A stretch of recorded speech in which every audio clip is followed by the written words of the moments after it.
বুদ্ধিমত্তার বাড়বাড়ন্তে চাকরি নিয়ে উদ্বেগ বাড়ছে। তবে সমীক্ষায় উঠে এসেছে 12টি পেশা এখনও তুলনামূলকভাবে নিরাপদ। চিকিৎসা, শিক্ষা, সৃজনশীল ও কারিগরি কাজে মানুষের ভূমিকা অপরিহার্য। এআই কতটা প্রভাব ফেলছে এই নিত্যদিনের কাজে, জেনে নিই বিস্তারিত রিপোর্টে।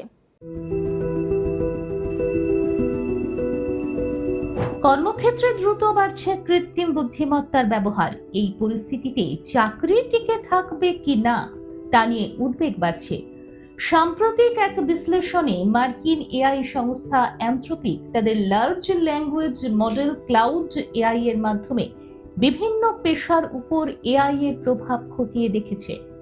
এই গবেষণায় দেখা গিয়েছে মোট 22টি পেশা রয়েছে যেখানে এআই এর প্রভাব এখনো কম, অর্থাৎ এই কাজগুলোতে মানুষের ভূমিকা খুব গুরুত্বপূর্ণ, যা সহজে মেশিন দিয়ে বদলানো সম্ভব নয়।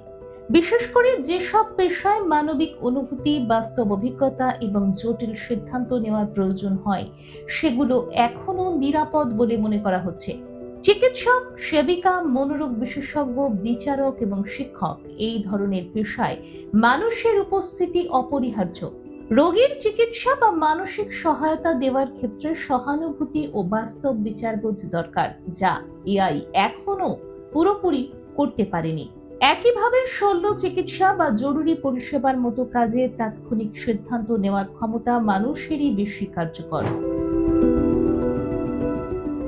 এছাড়া সৃজনশীল ক্ষেত্রেও মানুষের চাহিদা থাকবে।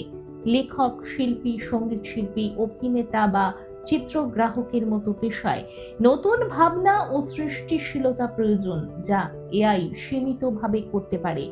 কারিগরি কাজ যেমন বিদ্যুৎ মিস্ত্রি, গাড়ি সারাই কর্মী বা নির্মাণ কর্মীদের ক্ষেত্রেও হাতে কলমে দক্ষতা দরকার, যা এআই দিয়ে করা কঠিন। গবেষণায় আরও বলা হয়েছে, কম্পিউটার ও গণিতের মতো ক্ষেত্রে এআই অনেক কাজ করতে সক্ষম হলেও বাস্তবে তার ব্যবহার এখনো সীমিত। সম্ভাবনা ও বাস্তব প্রয়োগের মধ্যে ফারাক রয়েছে।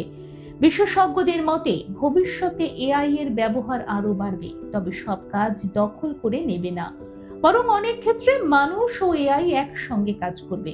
তাই নতুন দক্ষতা শেখা এবং প্রযুক্তির সঙ্গে মানিয়ে নেওয়াই এখন সবচেয়ে গুরুত্বপূর্ণ। দেখুন এই সময়ের তথ্য ও চিত্র প্রতিদিন রাত 9টায় ও সকাল 8টায় শুধুমাত্র চ্যানেল 1-এ।